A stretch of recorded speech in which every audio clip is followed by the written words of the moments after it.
Calls کے لیے آپ کو نمبر اسکرین پر دکھائے جا رہے ہیں، موضوع سے متعلق آپ چاہیں تو ہمیں کال بھی کر سکتے ہیں۔ صلو علی الحبیب صلی اللہ تعالی علی محمد صلی اللہ علیہ وآلہ وسلم۔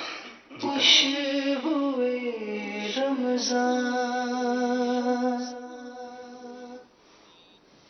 اعوذ باللہ من الشیطان الرجیم،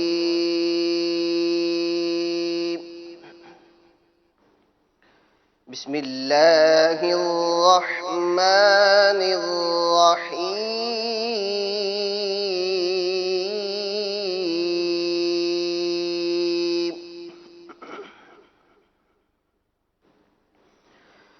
یقول یا لیتنی قدمت لحیاتی،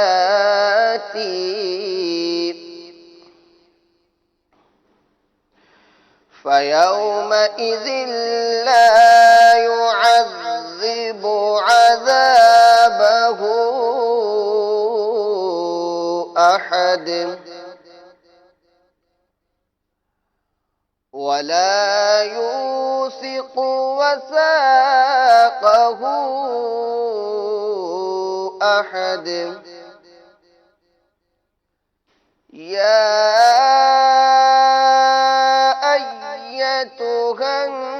النفس المطمئنة ارجعي إلى ربك راضية مرضية،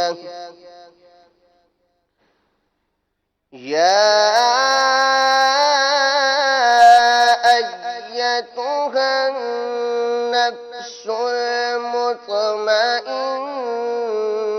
ارجعي إلى ربك راضية مرضية، فادخلي في عبادي وادخلي جنتي۔ صدق اللہ العظیم۔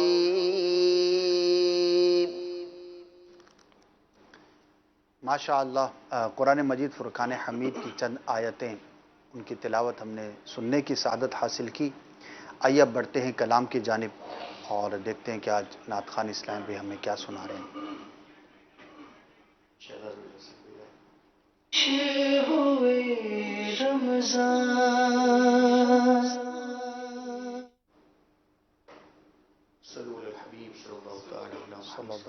انشاءاللہ آج اعلیٰ حضرت امام اہل سنت کا لکھا ہوا بہت ہی پیارا کلام، واہ کیا جود و کرم ہے شہ بطحا تیرا، انشاءاللہ یہ سنانے کی نیت ہے۔ ماشاءاللہ، ہدایت بخشی شریف کا ترتیب میں سب سے پہلا کلام ہے۔ سبحان اللہ۔ صلی اللہ علیہ یا رسول اللہ، پڑھیے صلی اللہ علیہ یا رسول اللہ، وسلم علیہ یا حبیب اللہ۔ منگتے ہیں کرم کا صدا، مانگ رہے ہیں، منگتے ہیں کرم ان کا صدا، مانگ رہے ہیں، دن رات مدینے کی دعا مانگ رہے ہیں، دن رات مدینے کی دعا مانگ رہے ہیں، سرکار کا صدقہ میری سرکار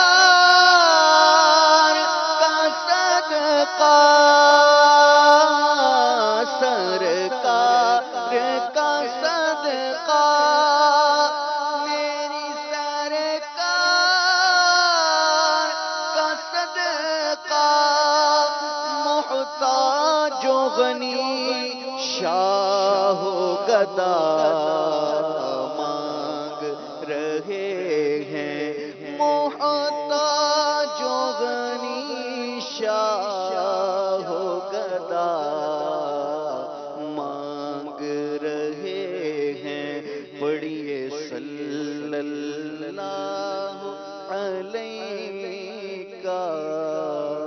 یا رسول اللہ وسلم علیکہ یا حبیب اللہ۔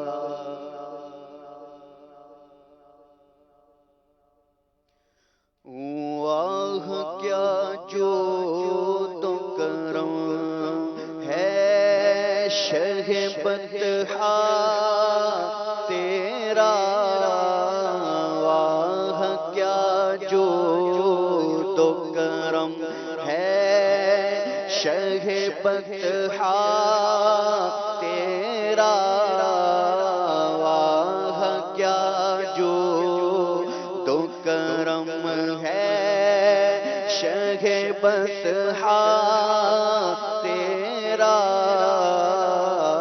نہیں سنتا ہی نہیں مانگنے والا تیرا،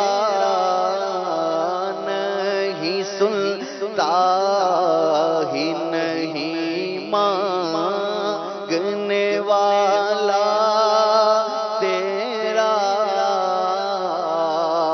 دھار چلتے ہیں عطا کے وہ ہے قطرہ تیرا، دھار چلتے ہیں عطا کے وہ ہے قطرہ تیرا، تار کھلتے ہیں سقا کے وہ ہے ذرہ تیرا، تار کھلتے ہیں سقا کے وہ ہے ذرہ تیرا، واہ کیا جود و کرم ہے شہ بطحا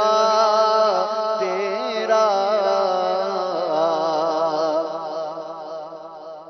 فرش والے تیری شوکت کا علو کیا جانے، فرش والے تیری شوکت کا علو کیا جانے، خسروا عرش پہ اڑتا ہے پھریرا تیرا، خسروا عرش پہ اڑتا ہے پھریرا تیرا،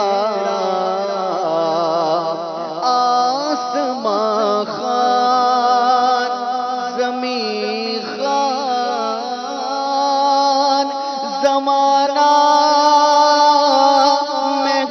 مہمان، آسمان خان آسمان خان زمین خان زمانہ مہمان، صاحب خانہ لقب کس کا ہے تیرا تیرا، صاحب خانہ لقب کس کا ہے تیرا تیرا، واہ کیا جود و کرم ہے شہ بطحا تیرا،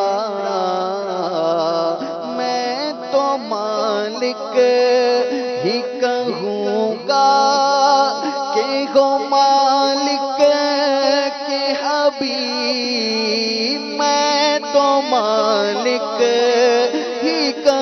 لوں گا کہ ہو مالک کے حبیب یعنی محبوب وہ محب میں نہیں میرا تیرا یعنی محبوب وہ محب میں نہیں میرا تیرا واہ کیا جود و کرم ہے شہ بطحا تیرا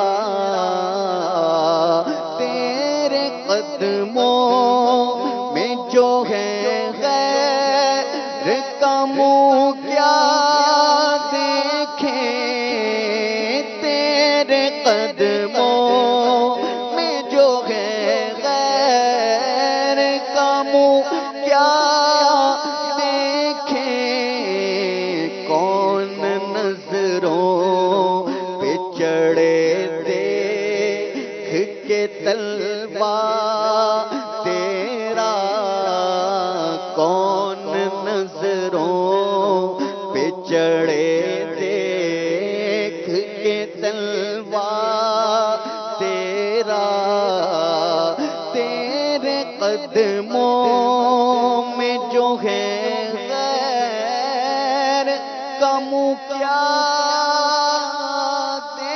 دیکھیں کون نظروں پہ چڑھے دیکھ کے طلبہ تیرا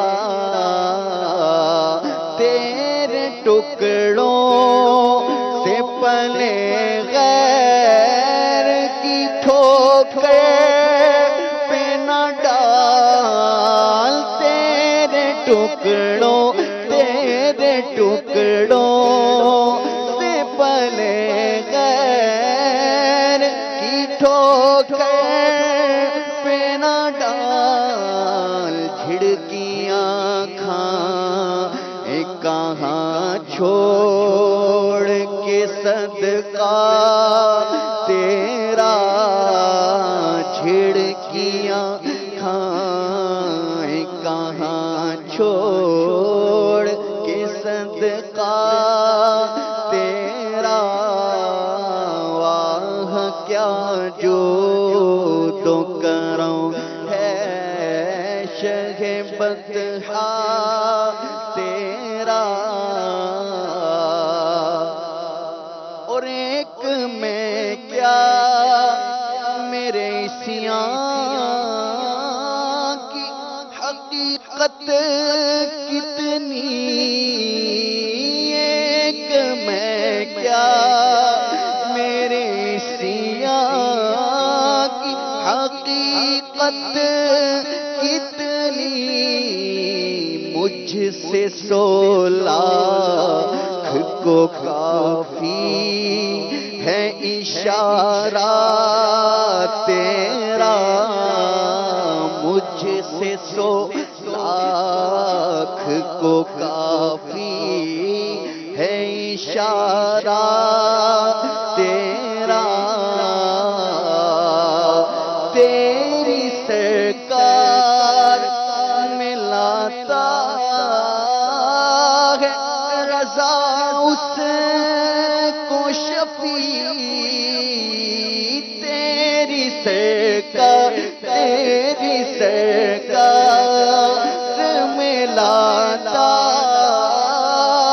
ہے رضا اس کو شفیع جو میرا غوث ہے اور لا دلا بیٹا تیرا جو میرا غوث ہے اور لا دلا بیٹا تیرا واہ کیا جو تو کرم ہے شہ بطحا تیرا نہیں سنتا ہی نہیں مانگنے والا تیرا تیرا واہ کیا جود و کرم ہے شہ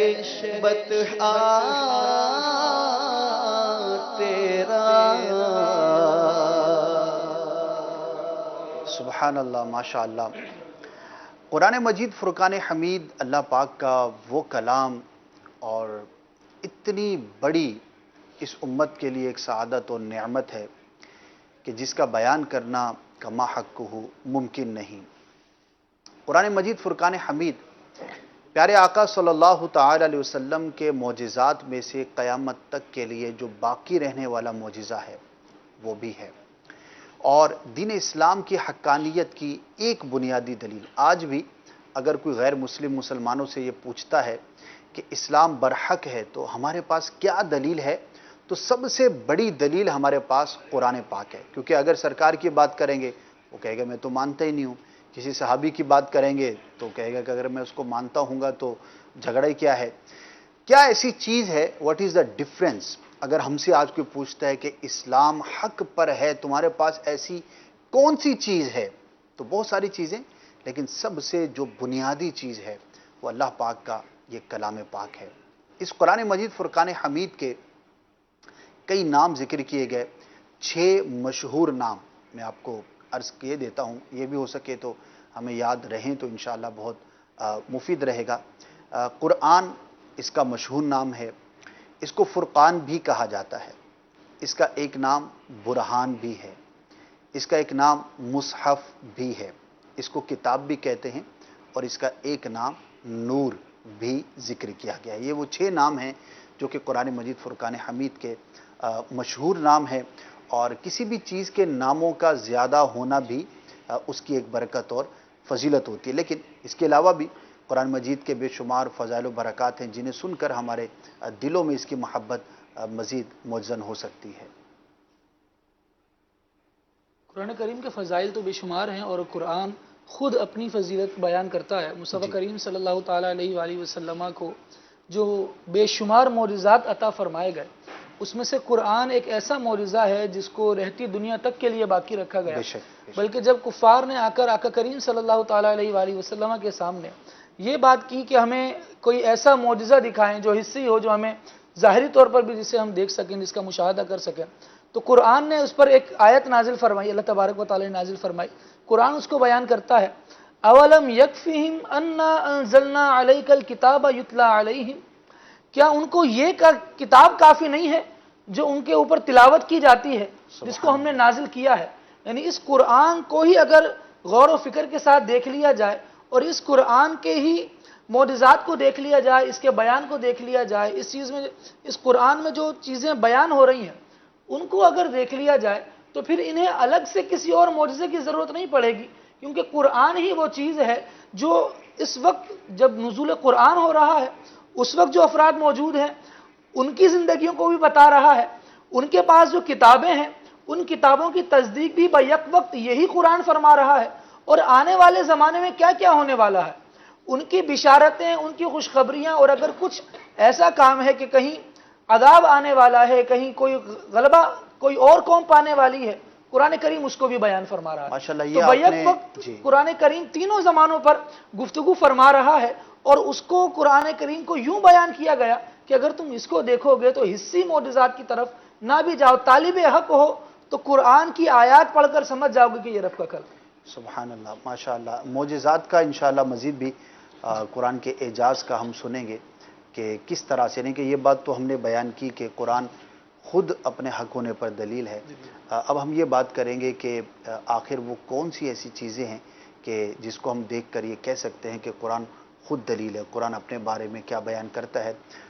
غلام محی الدین بھی قرآن مجید فرقان حمید کے اگر کچھ جنرلی فضائل کا بیان ہو جسے دیکھ کر ہم قرآن پڑھنے میں رغبت حاصل کریں، اور اس کو مزید جو ہے وہ دل لگا کر ہم اس کی تلاوت کریں، سمجھنے کی کوشش کریں. آخر قرآن کی تلاوت کا جب اتنا ہم امفیسائز کرتے ہیں، اتنا زیادہ ہم اس کا تذکرہ کرتے ہیں، تو وہ کیا فضائل و برکات ہیں جو کہ قرآن پڑھنے والے کو اللہ تبارک و تعالیٰ کی بارگاہ سے عطا کیے جاتے ہیں. قرآن پاک میں اللہ تبارک و تعالیٰ نے قرآن کے عظمت کے دلائل اور قرآن کے عظمت کے حوالے سے خود آیات بینات کا نزول فرمایا، یعنی قرآن اپنی عظمت کو خود بیان کرنے والا ہے۔ جیسے کہ آپ نے ابتدا میں ارشاد فرمایا کہ ہم اگر کسی کو یہ کہیں کہ اسلام کو حق مانو تو وہ یہ دلیل مانگتا ہے کہ میں کس طریقے سے اور کس دلیل سے حق مانوں، اور کوئی ایسی دلیل ہونی چاہیے جو مجھے حق کا راستہ دکھائے، سیدھا راستہ دکھائے، اس صراط مستقیم تک پہنچا دے۔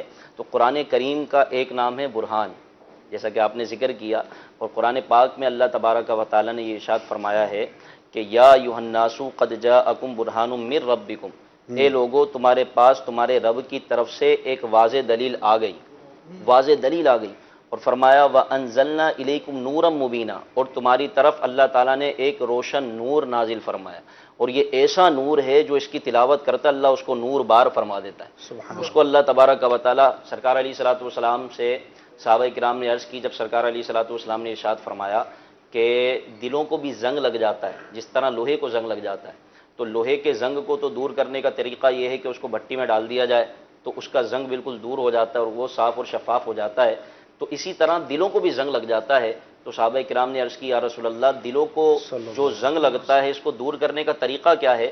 تو حضور علیہ الصلوۃ والسلام نے ارشاد فرمایا کہ دلوں کے زنگ کو دور کرنے کا طریقہ یہ ہے کہ موت کو کثرت سے یاد کرنا اور اس پاک کلام کی تلاوت کرنا، یعنی تلاوت قرآن مجید سے دلوں کا زنگ دور ہوتا ہے، اور یہ آپ کا بھی مشاہدہ ہوگا اور علماء نے اس بات کو بیان فرمایا ہے کہ جو قرآن پاک کی کثرت سے تلاوت کرتا ہے نا، اللہ اس کو ایسی تاثیر عطا فرماتا ہے کہ وہ جو دعا مانگتا ہے اللہ تعالیٰ قبول فرماتا ہے۔ بڑے خوش نصیب لوگ ہوتے ہیں، آپ بہت نے خوش بھی نصیب، دیکھا ہوگا کہ بعض لوگ ہوتے ہیں ماشاءاللہ کہ اپنے گھر میں ان کا ایک معمول ہوتا ہے، اچھا وہ خاندان میں فیملی میں بھی مشہور ہو جاتے ہیں، وہ اپنی اسی عادت سے بھی مشہور ہو جاتے ہیں جی بالکل، کہ فلاں جو ہے وہ صبح نماز کے لیے اٹھتا ہے اور نماز پڑھنے کے بعد جو ہے وہ تلاوت کرتا ہے، تو کثرت سے تلاوت جو ہے وہ دلوں کو نرم کرتا ہے، اور یہ بھی قرآن کی ایک برکت بھی ہے کہ قرآن کی جو اثر انگیزی ہے دلوں پر وہ بڑی زبردست اور بڑی ہی شاندار ہے۔ لیکن یہاں پر یہ بات بھی ہے کہ پڑھنا درست طور پر ہونا چاہیے، یعنی کہ ہم جتنی بھی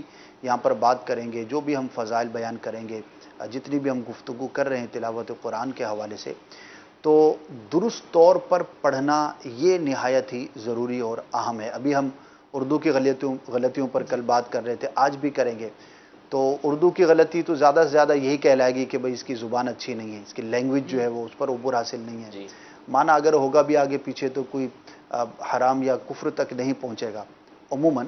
لیکن قرآن مجید فرقان حمید کا معاملہ بہت سینسیٹیو ہے کیونکہ عربی زبان کے اندر ہے، اور عربی زبان کے اندر حرکات یعنی کہ زبر زیر پیش کا، اسی طرح ساکن متحرک، اور اس کا بڑا لحاظ ہے، اگر ذرا سے بھی کوئی چیز آگے پیچھے ہو جاتی ہے تو بعض اوقات معنی جو ہے وہ بہت زیادہ بگڑ جاتے ہیں اور حرمت تک بھی پہنچ سکتے ہیں۔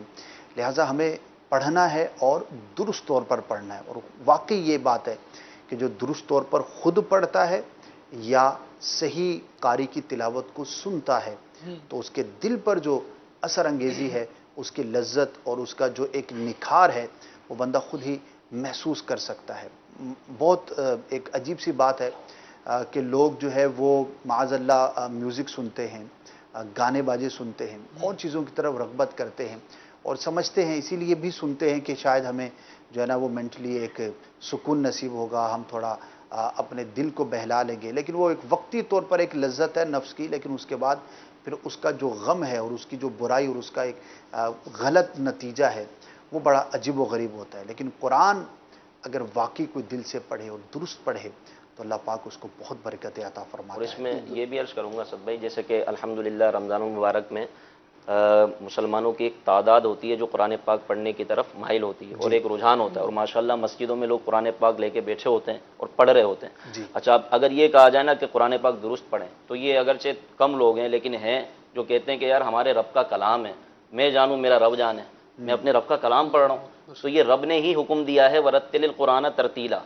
قرآن کو خوب ٹھہر ٹھہر کر پڑھو، اور اس کی تفسیر میں ایک قول یہ ہے کہ قرآن کو اس طرح پڑھو کہ ہر حرف دوسرے حرف سے ممتاز ہو جائے، یعنی ایک تو مجہول طریقے سے نہیں پڑھنا، کیونکہ ہم معاذ اللہ کوئی اخبار تھوڑی پڑھ رہے ہیں کہ اخبار کو آپ جیسے جائے پڑھ لیں گے، یہ رب کا کلام ہے، اور رب کا کلام پڑھنے کے لیے پہلے اس کو سیکھنا ضروری ہے، اور سیکھنے کے لیے دعوت اسلامی کا ماحول ہمارے سامنے ہے۔ الحمدللہ کئی مساجد میں نماز فجر کے بعد باقاعدہ مدنی حلقہ ہوتا ہے، اس کے بعد مدرسۃ المدینہ بالغان، یعنی جو بڑے اسلامی بھائی ہوتے ہیں بچپن میں یا اپنی جوانی میں کسی مجبوری کی وجہ سے وہ قرآن پاک نہیں پڑھ پائے، تو ان کے لیے الحمدللہ دعوت اسلامی نے مدرسۃ المدینہ کا آغاز کیا ہے۔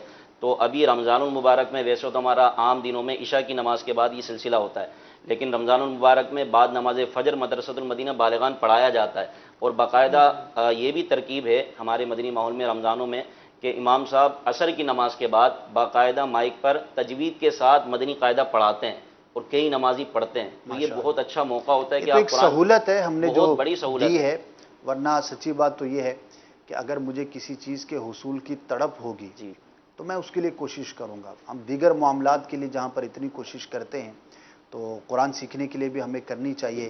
اب مزید فضائل بھی انشاءاللہ سنیں گے، لیکن ایک بڑی پیاری بات ہے۔ جی جی، یہ جو آپ فرما رہے ہیں نا کہ درست قرآن پڑھنے سے متعلق ایک حدیث پاک میرے ذہن میں آ رہی ہے کہ درست قرآن کو پڑھنا کیوں ضروری ہے اور غلط پڑھنے کا کیا وبال ہے۔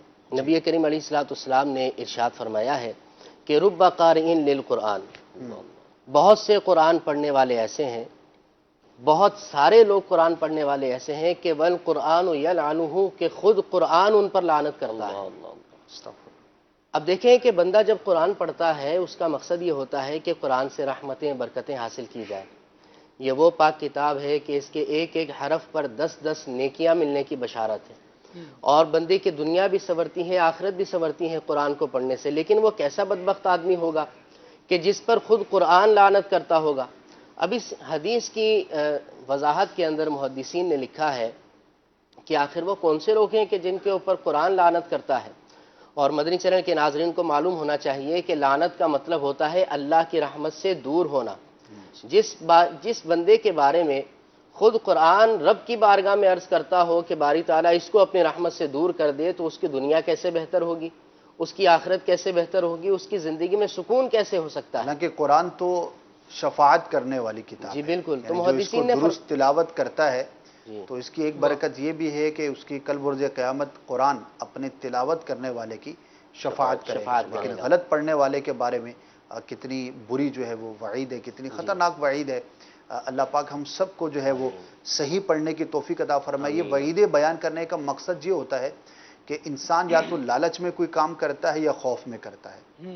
ہم کمائیں گے تو کھائیں گے، اچھا پہنیں گے تو لالچ ہوتی ہے، اور خوف ہوتا ہے کہ اگر نہیں کمائیں گے تو بے روزگار رہیں گے، تو ضرورتیں پوری نہیں ہوں گی، بیمار پڑ جائیں گے، کھانے پینے کو نہیں ہوگا، تو یا تو خوف ہوگا یا لالچ ہوگی۔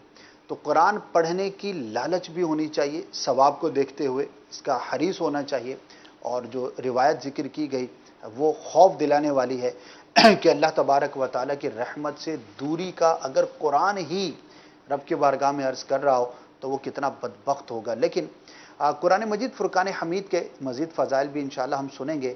عمران بھی اگر کچھ اس کا تذکرہ ہو جائے کہ قرآن مجید فرقان حمید کو کس طرح سے جمع کیا گیا، ایک تاریخی پہلو بھی ہے، تاریخی پس منظر بھی ہے، اور ہمیں علم بھی ہونا چاہیے کہ یہ جو کتاب ہمارے سامنے قرآن رب کا کلام کتابی شکل میں ہمارے سامنے موجود ہے، تو اس کو جمع کرنے میں کن کن مراحل سے جو ہے وہ صحابہ کرام نے اس پر کام کیا، اور اس کا تاریخی پس منظر کیا تھا۔ جی، اس کے حوالے سے اسد بھائی سب سے بنیادی بات تو یہ ہے کہ قرآن کریم کو جمع کرنے والی ذات اللہ رب العالمین ہی کی ہے۔ سبحان اللہ۔ اللہ تعالیٰ قرآن کریم میں فرماتا ہے اِنَّ عَلَيْنَا جَمْعَهُ وَقُرْآنَهُ، فرمایا کہ بے شک قرآن کو جمع کرنا اور اس کا پڑھنا یہ ہمارے ذمہ ہے۔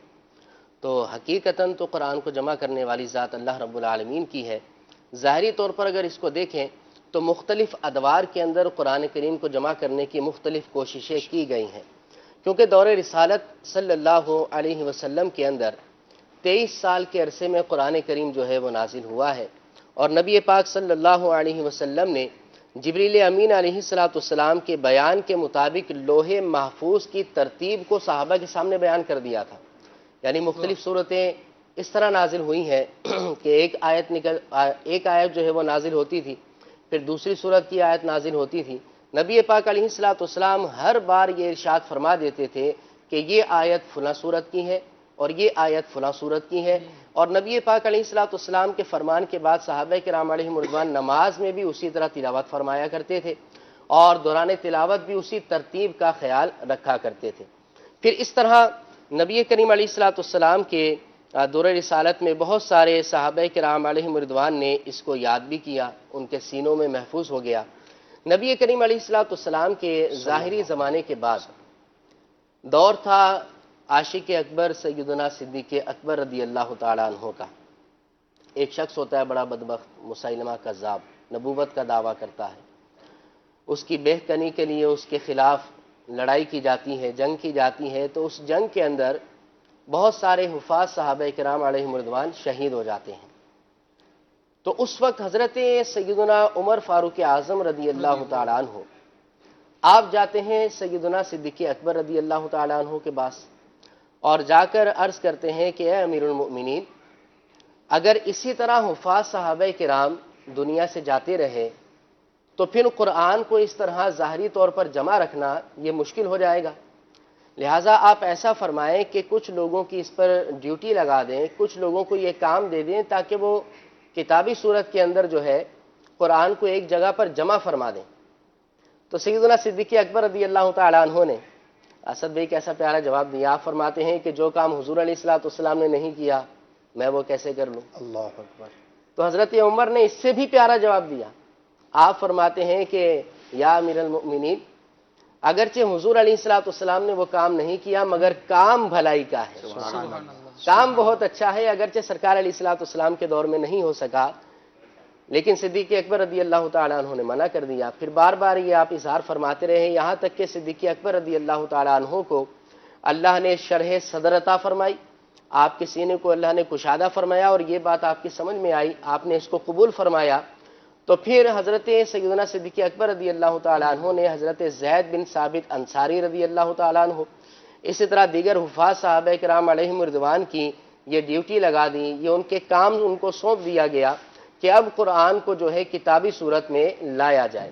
سبحان اللہ۔ تو اس وقت کچھ ہی عرصے کے اندر، بالکل قلیل عرصے کے اندر یہ کام مکمل ہو گیا، اور ہر سورت کا الگ مصحف بنایا گیا، یعنی ہر سورت کی الگ کتاب ہوتی تھی، اور وہ ساری کی ساری کتابی صورت میں تمام مصاحف جو تھے، تمام مصاحف سیدنا صدیق اکبر رضی اللہ تعالیٰ عنہ کے پاس ہوا کرتے تھے۔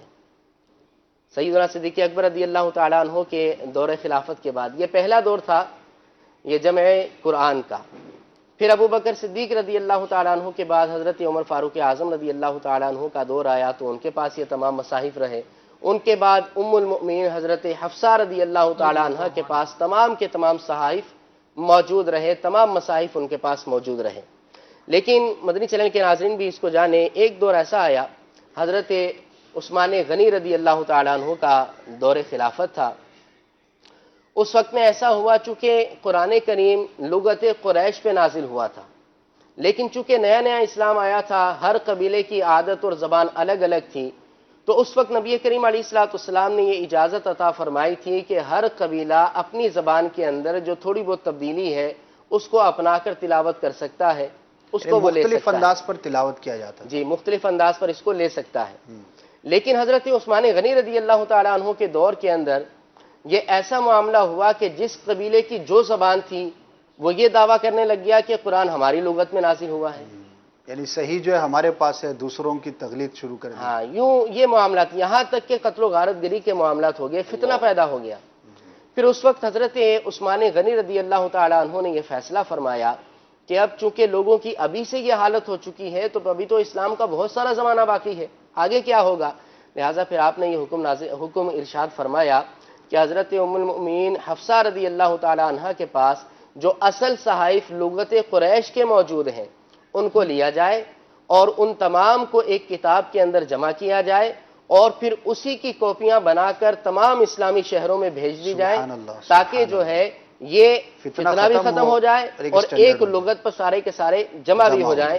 اس لیے حضرت عثمان غنی رضی اللہ تعالیٰ عنہ کو جامع القرآن بھی سبحان اللہ، کہا جاتا ہے۔ کیا بات ہے، بڑی تفصیل کے ساتھ جو ہے وہ جمع قرآن جو ہے وہ ہم نے سننے کی سعادت حاصل کی۔ یہ باتیں ہمارے علم میں ہونی چاہیے، اور یہ باتیں سن کر دل میں صحابہ کرام کی محبت مزید اور بھی اس میں بڑھتی یہ ہے۔ بھی ہے نا کہ جس دور سے، جس مراحل سے قرآن پاک گزر کر آیا، اور اتنے فتنوں کے باوجود بھی قرآن پاک پھر بھی محفوظ ہے، اور الحمدللہ۔ یہ بھی اس کی فضیلت کی اور فضائل کی ایک دلیل ہے کہ قرآن پاک جس طرح جمع ہوا اور جن ادوار سے گزرا، اس کے باوجود قرآن پاک جیسا تھا، جیسا نازل ہوا، ویسی ہمارے سامنے ہے۔ ماشاءاللہ اس میں ایک مزید بات اس پر حضرت- گفتگو کریں گے۔ ابھی انشاءاللہ ایک کتاب کا تعارف پیش کرنا ہے، پھر انشاءاللہ عز و جل جب دوبارہ ہم پلٹ کر آئیں گے تو اسی پر مزید کنٹینیو کریں گے، اور دوسرا جو ہے وہ کالز کو بھی ہم نے شامل کرنا ہے۔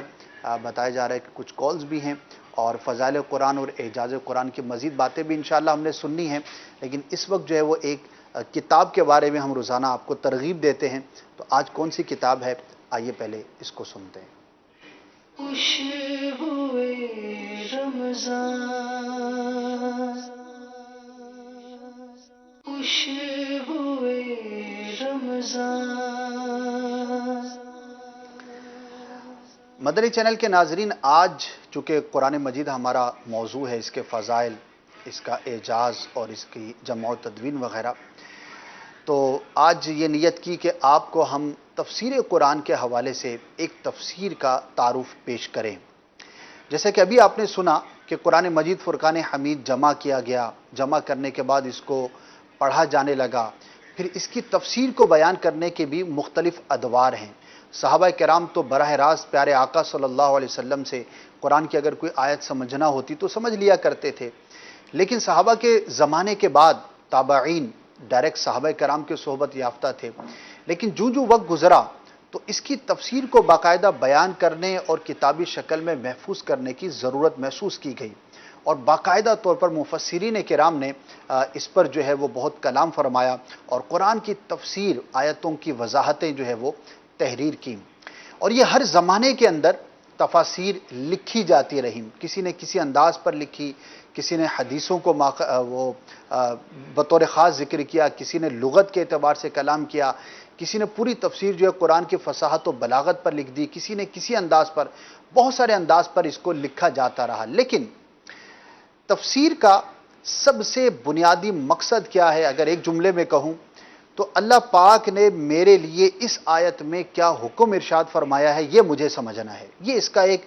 بنیادی مقصد ہے۔ اب اس کو ہماری اردو زبان کے اندر بھی بہت ساری تفاسیر لکھی گئیں۔ آج آپ کے سامنے میں جو تفسیر کا تذکرہ کرنے جا رہا ہوں اس کا نام ہے صراط الجنان۔ حضرت علامہ مفتی محمد قاسم عطاری مدہ ذلہ العالی کا یہ ایک شاہکار کہیے، امت پر احسان کہیے، کہ انہوں نے قرآن مجید فرقان حمید کی 10 جلدوں میں تفسیر تحریر فرما کر ہمیں عطا کی ہے۔ اس کی 10 جلدیں ہیں، اور تقریباً اس کے 3450 اس کے صفحات ہیں، آل ٹوگیدر 10 جلدوں کے۔ اس تفسیر قرآن کے کیا ایسی خصوصیات ہیں کہ میں آپ کو اس کا مشورہ دینے جا رہا ہوں، وہ آئیے سنتے ہیں۔ سب سے پہلی بات تو یہ ہے کہ بعض تفاسیر بہت مختصر ہیں جس کو سمجھنا بہت مشکل ہے، اور بعض تفاسیر بہت طویل لکھی گئیں کہ اگر اس کو بندہ پڑھنا شروع کرے تو ایک عام آدمی یہ بھول جاتا ہے کہ میں نے سٹارٹ کہاں سے لیا تھا۔ یہ جو تفسیر ہے اس کو آپ کہہ سکتے ہیں کہ میانہ روی کے ساتھ لکھی گئی ہے۔ ایک آیت کے ضمن میں اتنی بات بتا دی جاتی ہے کہ اس آیت کے مفاہیم اور اس میں جو ہمارے لیے مسائل بیان کیے گئے ہیں وہ کیا ہیں، یعنی کہ متوسط درجے کی یہ ایک تفسیر ہے۔ دوسری بات جو سب سے اہم چیز ہوتی ہے کسی بھی قاری کے لیے، کسی بھی پڑھنے والے کے لیے، وہ ہوتی ہے کہ اس کتاب کو وہ کتنا اچھے انداز سے سمجھنے میں کامیاب ہو سکتا ہے۔ آج کل ہماری اردو کا جو حال ہے وہ کسی سے ڈھکا چھپا نہیں ہے، بڑی مشکل ہو گئی ہے۔ آج اگر کوئی تھوڑی سی مشکل اردو بولتا ہے تو ہمارے سمجھنے میں بڑا مسئلہ ہو جاتا ہے، اور اگر کوئی تحریر ہمارے سامنے آ جائے اور اس کو ذرا گاڑی اردو کے اندر لکھا گیا ہو تو پھر ہم بڑی مشکل میں پڑ جاتے ہیں۔ اس تفسیر کو لکھنے میں مفتی صاحب نے جو اہتمام کیا ہے وہ اتنا شاندار کیا ہے کہ بالقصد انٹینشنلی وہ الفاظ استعمال کیے گئے ہیں کہ جو کہ ایک عام تھوڑے بہت پڑھے لکھے کے بھی سمجھ میں آ سکیں، اور آئندہ 30 40 50 سال تک کے لیے اس تفسیر کو مد نظر رکھا گیا ہے کہ آسانی کے ساتھ اس کو سمجھنا ممکن ہو۔ ایک اور اس کی بڑی پیاری خصوصیت آپ کو بڑی کم تفاسیر میں ملے گی۔ آپ تفسیر پڑھ رہے ہیں، اس کے اندر کوئی حدیث ذکر کی ہے، کوئی قول ذکر کیا ہے، کوئی بزرگ کا واقعہ ہے، اب پتہ ہی نہیں کہ یہ واقعہ کہاں پر ہے، یہ حدیث ہے تو کون سی کتاب سے ہے۔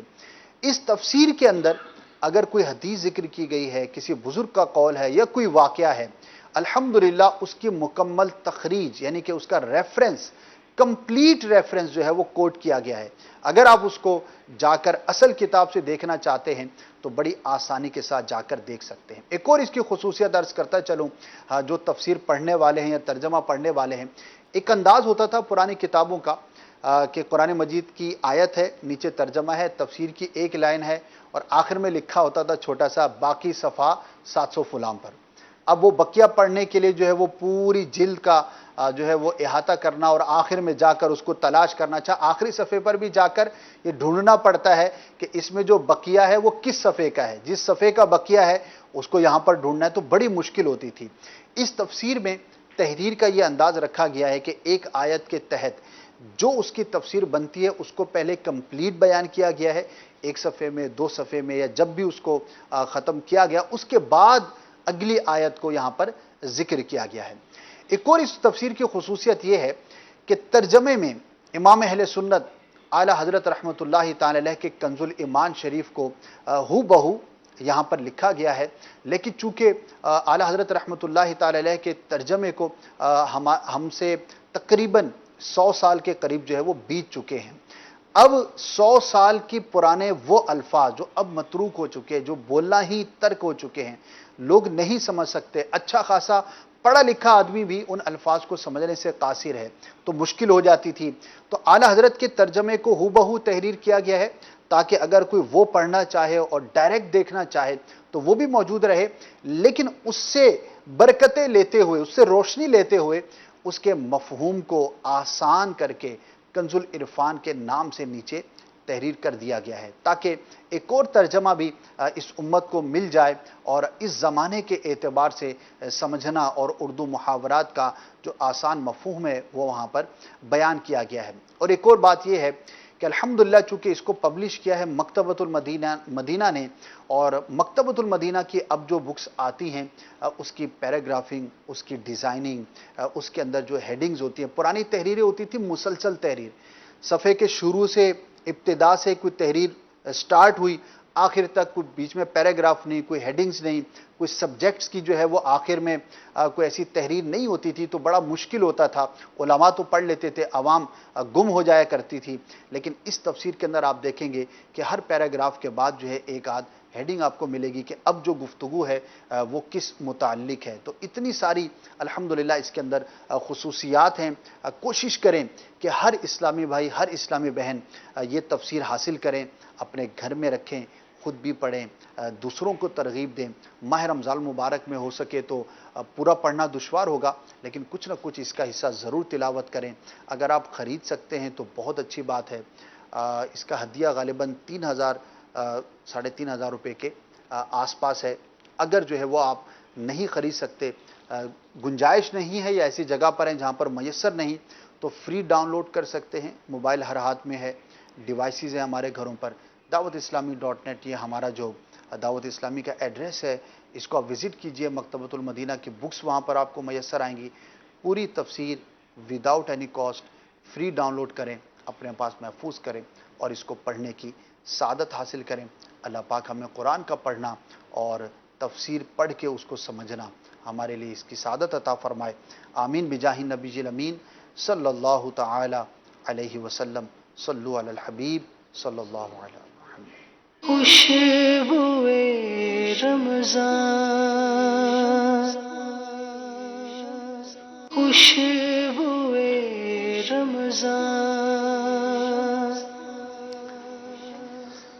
ماشاء اللہ قرآن مجید کس طرح سے جمع کیا گیا اور صحابہ کرام نے اس کے لیے کیا کوششیں فرمائی۔ غلام محی الدین میں کچھ فضائل قرآن مجید کے پڑھنے کے، تلاوت کے اگر بیان ہو جائیں قرآن و حدیث ہی کی روشنی میں۔ جی بسم اللہ الرحمن الرحیم۔ قرآن پاک میں اللہ تبارک و تعالیٰ نے سورہ فاطر میں قرآن پاک کی تلاوت کرنے کے حوالے سے فضائل بیان فرمائے ہیں، اور خود قرآن پڑھنے کے فضائل بیان کرتا ہے۔ اللہ تعالیٰ ارشاد فرماتا ہے ان الذین یتلون کتاب اللہ واقاموا الصلاۃ وانفقوا مما رزقناہم سرا وعلانیۃ یرجون تجارۃ لن تبور۔ بے شک وہ جو کتاب اللہ کی تلاوت کرتے ہیں اور نماز قائم کرتے ہیں اور ہمارے دیے ہوئے میں سے پوشیدہ اور اعلانیہ خرچ کرتے ہیں، وہ ایسی تجارت کے امیدوار ہیں کہ جس میں کوئی نقصان نہیں ہوگا۔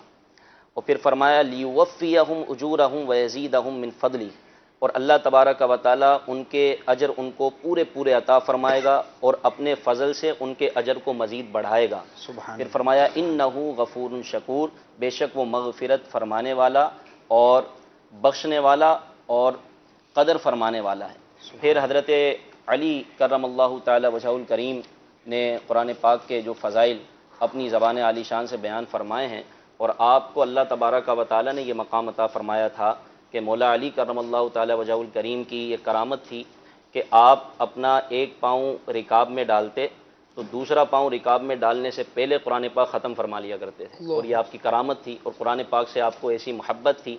آپ فرماتے ہیں کہ سرکار صلی اللہ تعالی علیہ وسلم نے ارشاد فرمایا ان قریب ایک فتنہ برپا ہوگا۔ میں نے عرض کی یا رسول اللہ صلی اللہ تعالی علیہ وسلم، اس سے بچنے کا طریقہ کیا ہوگا، ہم اس فتنے سے کیسے بچیں گے؟ تو آپ صلی اللہ تعالی علیہ وسلم نے ارشاد فرمایا اللہ کی کتاب جس میں تمہارے اگلوں اور پچھلوں کی خبریں ہیں اور تمہارے آپس کے فیصلے ہیں، قرآن فیصلہ کن ہے اور یہ کوئی مذاق نہیں، جو ظالم اسے چھوڑ دے گا اللہ تعالیٰ اسے تباہ کر دے گا، اور جو اس کے غیر میں ہدایت ڈھونڈے گا اللہ تعالیٰ اسے گمراہ کر دے گا۔ وہ اللہ تعالیٰ کی مضبوط رسی اور وہ حکمت والا ذکر ہے، وہ سیدھا راستہ ہے۔ قرآن وہ ہے جس کی برکت سے خواہشات بگڑتی نہیں، جس کے ساتھ دوسری زبانیں مل کر اسے مشتبہ اور مشکوک نہیں بنا سکتی، جس سے علماء کبھی سیر نہیں ہوتے، جو زیادہ دہرانے سے پرانا نہیں پڑتا، جس کے عجائبات ختم نہیں ہوتے۔ قرآن ہی ہے وہ کہ جب اسے جنات نے سنا تو یہ کہے بغیر نہ رہ سکے کہ ہم نے عجیب قرآن سنا ہے۔ جو اچھائی کی رہبری کرتا ہے تو ہم اس پر ایمان لے آئے، جو قرآن کا قائل ہو وہ سچا ہے، جس نے اس پر عمل کیا وہ ثواب پائے گا، اور جو اس کے مطابق فیصلہ کرے گا وہ منصف ہوگا، اور جو اس کی طرف بلائے گا وہ سیدھی راہ کی طرف بلائے گا۔ پھر سرکار علیہ الصلوۃ والسلام نے قرآن پاک تلاوت کرنے والوں کے بارے میں ارشاد فرمایا کہ میں نہیں کہتا کہ الف لام میم یہ ایک حرف ہے، بلکہ الف ایک حرف، لام ایک حرف اور میم ایک حرف ہے، اور اللہ تعالیٰ ہر حرف پر 10 نیکیاں عطا فرماتا ہے، سبحان اللہ، ہر حرف کیا پر بات 10 ہے۔ نیکیاں عطا فرماتا ہے۔ سبحان یہ اللہ تو قرآن جی کی تلاوت کی بات ہے نا، اگر اس کی تلاوت فقط ہم سننے والے ہوں تب بھی اس کی بڑی برکتیں ہیں۔ سورہ انفال میں رب العالمین ارشاد فرماتا ہے انما المؤمنون الذین اذا ذکر اللہ وجلت قلوبهم، مومن وہ ہیں کہ جب ان کے سامنے اللہ تبارک و تعالیٰ کا ذکر کیا جاتا ہے وجلت قلوبهم، ان کے دل جلا پاتے ہیں، کھل اٹھتے ہیں۔ وَإِذَا تُلِيَتْ عَلَيْهِمْ آيَاتُهُ زَادَتْهُمْ ایمانا، جب ان کے سامنے اللہ تبارک و تعالیٰ کے کلام کی آیت پڑھی جاتی ہیں تو ان کا ایمان بڑھتا ہے، سبحان یہ اللہ، ایمان کیا بات اور ہے۔ ان کا مضبوط ہوتا ہے۔ ہم دیکھتے ہیں کہ قرآن ایسا برکت والا ہے، اور جس طرح ہماری اٹیچمنٹ اس سے ہو اسی طرح ہم فیض حاصل کر سکتے ہیں۔ کیا بات ہے، مزید جو ہے وہ برکتیں سننی ہیں اور کالز انشاءاللہ لینی ہیں، لیکن بڑی اہم بات ابھی جو ہو رہی تھی کہ قرآن جو ہے وہ فتنے کو ختم کرنے والا ہے، یعنی کہ اگر ہماری زندگی کا، معاشرے کا معیار اگر ہمارا قرآن ہے، یعنی کہ ہمارے فیصلے، ہمارے تمام امور جو ہیں وہ اس کے مطابق ہوں تو قرآن جو ہے وہ فیصلہ کرنے والا ہے۔ ارشاد اور اس کے فرمایا نا اندر فَإِن تَنَازَعْتُمْ فِي شَيْءٍ فَرُدُّوهُ إِلَى اللَّهِ وَالرَّسُولِ، اگر کسی معاملے میں تمہارا جھگڑا ہو جائے تو کیا کرو فَرُدُّوهُ إِلَى اللَّهِ وَالرَّسُولِ إِن كُنتُمْ تُؤْمِنُونَ بِاللَّهِ وَالْيَوْمِ الْآخِرِ، تو اس کو اللہ اور اس کے رسول کے سامنے لے آؤ، اس کے قوانین کے سامنے لے آؤ، ان پر پیش کرو۔ کیا ہوگا اگر اللہ اور آخرت پر ایمان رکھتے ہو؟ اگر ایسا کرو گے تو پھر نتیجہ کیا آئے گا؟ ذالک خیر و احسن تأویلا، یہ تمہارے لیے بہتر ہوگا، اور اس کا انجام کار جو ہوگا، جو تعبیر پہنچے گی وہ بہت بہتر یعنی ہوگا۔ یہ اسی وقت ہوگا نا جب ہم اس کو پڑھتے ہوں گے، سمجھتے ہوں گے، نہ صرف پڑھتے سمجھتے ہوں گے بلکہ یہ بھی جذبہ ہوگا کہ اگر کہیں پر کوئی ڈسپیوٹ ہو گیا ہے، کوئی معاملہ ہو گیا ہے اور اس کے بارے میں ہم نے فیصلہ کرنا ہے تو ہمیں قرآن سے رہنمائی حاصل کرنی ہے۔ اللہ کرے کہ ہمارے معاشرے میں اور ہماری زندگیوں کے اندر قرآن کی طرف، اللہ اور رسول کی طرف رجوع لانا جو ہے وہ زیادہ سے زیادہ ہو۔ کچھ کالز کو شامل کرتے ہیں، جی سنائیے۔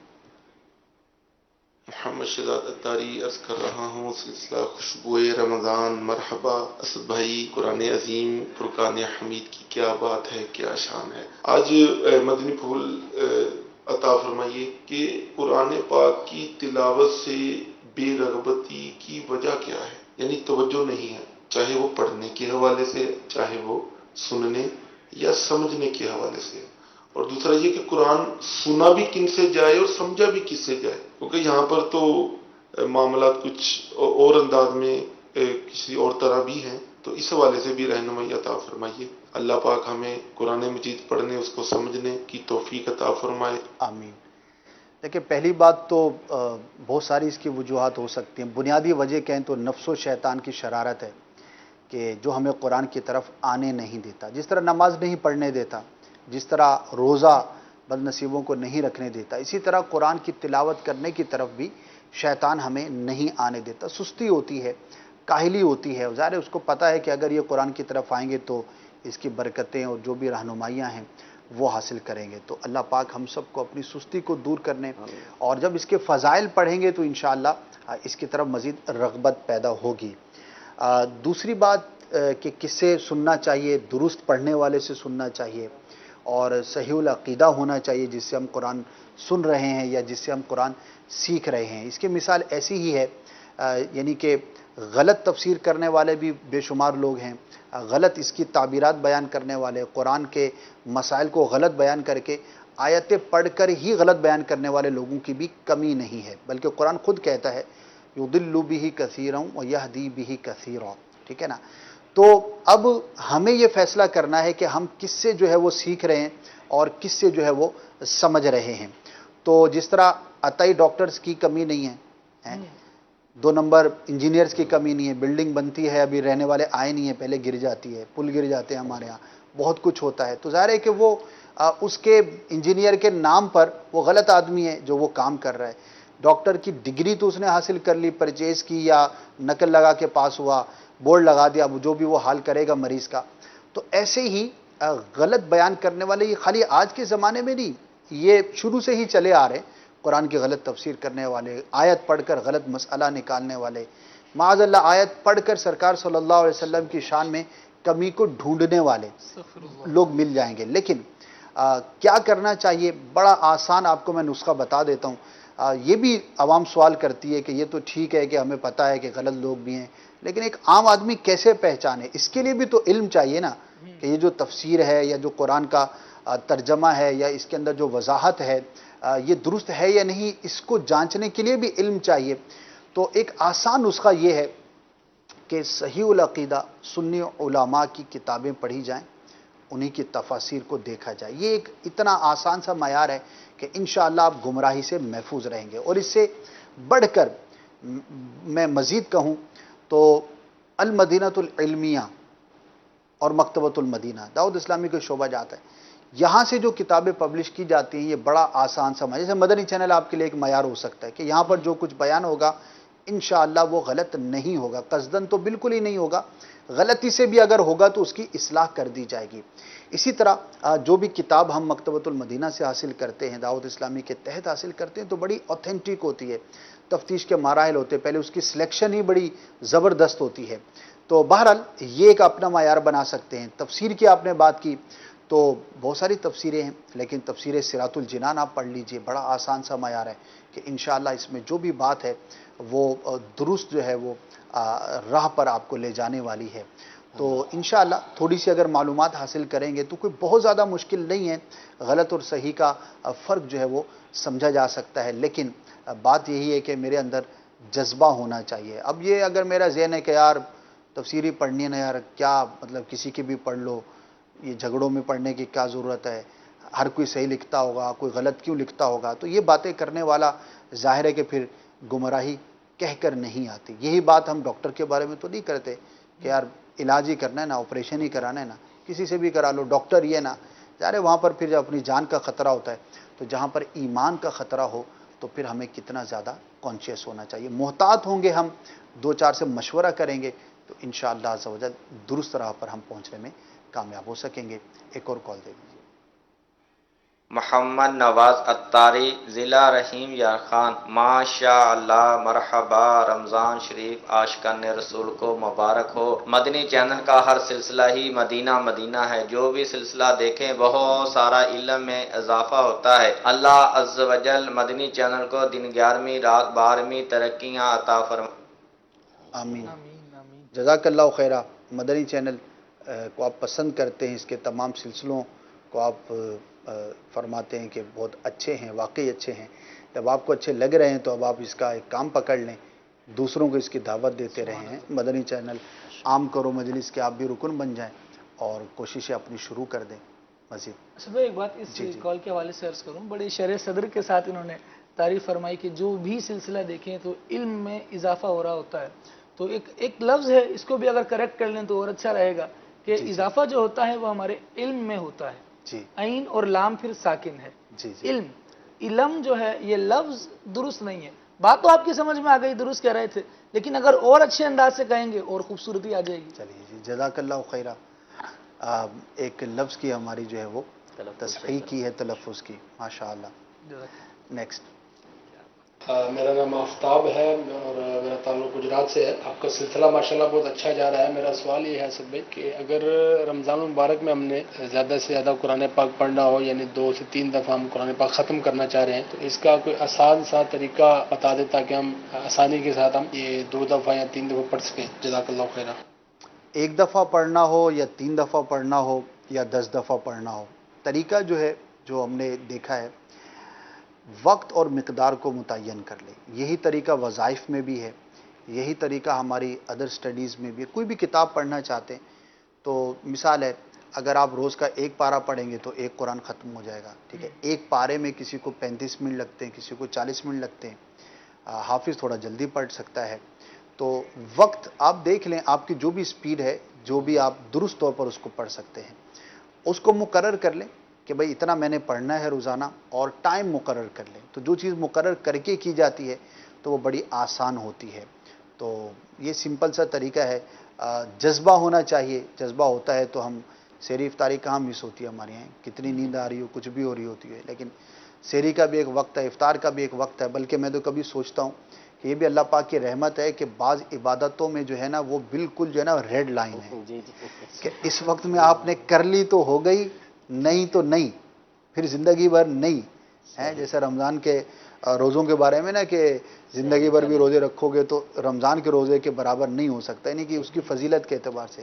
اچھا، ایسی نمازوں کے اوقات ایسی ریڈ لائن ہے کہ قیامت تک کے لیے کوئی اس میں اجتہاد بھی نہیں کر سکتا کہ نہیں یہ ٹائم ختم ہونے کے بعد بھی جو ہے نا وہ ادا ہو سکتی ہے. وہ قضا ہوگی، ادا نہیں ہے. بھلے کچھ ساری دنیا آگے سے پیچھے ہو جائے، مطلب بالکل ایک کلیئر جو ہے نا اس کے لیے وہی حکم ہے. روایت جو فرمائی گئی نا، جس نے ماہ رمضان کا 1 روزہ بھی قضا کیا جی تو اب سارے زمانہ روزہ رکھتا رہے، جی لیکن وہ اس 1 روزے کو نہیں پا سکتا. اس کی جو فضیلت ہے وہ وہی متعین ہے. جی امیر علیہ سنت فرماتے ہیں کہ رمضان جیسا مزہ نہیں آتا. اگر رمضان جیسا مزہ آئے تو پھر تو اعتکاف ہی رہے. لیکن جو بات ان محدود چیزوں میں ہوتی ہے، اللہ تبارک و تعالی نے جہاں قیود بیان کی ہیں اس کو بندہ قیود میں رہ کر جو حد بیان کی ہے اس حد میں رہ کر بیان کر لیتا ہے کام کو، تو ہو جاتا ہے. سکون سے رہتا ہے اور ہو بھی جاتا ہے. جی ورنہ چھوڑ دیا جائے، جیسے کتنے اسد بھائی اسلامی بھائی ہوں گے، حج فرض ہو گیا نا، جی لیکن وہ سوچ رہے ہوتے ہیں کہ پھر کر لیں گے، پھر کر لیں گے، پھر کر لیں گے. اور ایسے بھی لوگ دیکھے گئے کہ جن پر حج فرض ہوا لیکن نہیں کیا، کیونکہ زندگی میں ایک ہی بار کرنا تھا نا. حالانکہ ہونا تو یہ چاہیے تھا کہ جب ہوا ہے تبھی کر لیں، لیکن اس کو ڈیلے کرتے رہے. پھر ایسا بھی بعضوں پر وقت آ جاتا ہے کہ اب حج فرض نہیں رہ پاتا، لیکن وہ ایک وقت جو فرض ہو چکا تھا اس کی ادائیگی تو ان کے ذمہ پر باقی رہتی ہے. جی تو اگر وہ وقت ملتا ہی فوراً کام کر لیا جائے تو جلدی اور آسانی سے ادا ہو جاتا ہے. تو میں یہ عرض کر رہا تھا کہ یعنی کہ اللہ کی رحمت ہے کہ اوقات کار ہیں تو ہم کر لیتے ہیں. اچھا، اگر یہ نہ ہوتا، مثال ہے نمازوں کے بارے میں یہ ہوتا کہ بھئی زندگی میں جتنی فرض ہوں گی نا کبھی بھی پڑھ لو، تو شاید ہر کوئی آخری سال پر ہی جو ہے وہ اکتفا کر رہا ہوتا، ہر دوسرا آدمی کہ چلو یار اگلے سال پڑھ لوں گا، اگلے سال پڑھ لوں گا. لیکن جب فکسنگ ہے نا تو خواہی نہ خواہی پڑھنی ہی پڑھنی ہے. رمضان کے روزے رمضان ہی میں رکھنے ہیں تو رکھ لیتے ہیں، اور اگر اس میں یہ سہولت ہوتی ہے پورے سال میں 30 روزے کبھی بھی رکھ لو تو وہ رمضان کے کہلائیں گے یا فرض ادا ہو جائے گا. تو پھر ہمارا حال کیا ہوتا ہے، یعنی کہ ہمارا حال بڑا عجیب و غریب ہے. تو بات چلی تھی کہ فکس کرنے سے، ٹائم فکس کرنے کے حوالے سے اسد بھائی جو کہہ رہے ہیں آپ، آج کل جیسے کہ رمضان المبارک ہے، نمازوں کا بھی ذوق اور شوق ہوتا ہے. اگر ہم یہ اپنا ذہن بنا لیں کہ میں نے ہر نماز کی اذان مسجد میں سننی ہے اور مسجد میں اذان سننے کی وہ فضیلت بھی مل جائے گی، پھر اس میں بھی ہمیں ٹائم ڈوریشن کافی مل جائے گا، تو اچھا ایک وقت ہمیں مل سکتا ہے کہ ہم قرآن کریم پڑھ سکتے ہیں اس کے اندر. جی بالکل، ماشاء اللہ. Next call.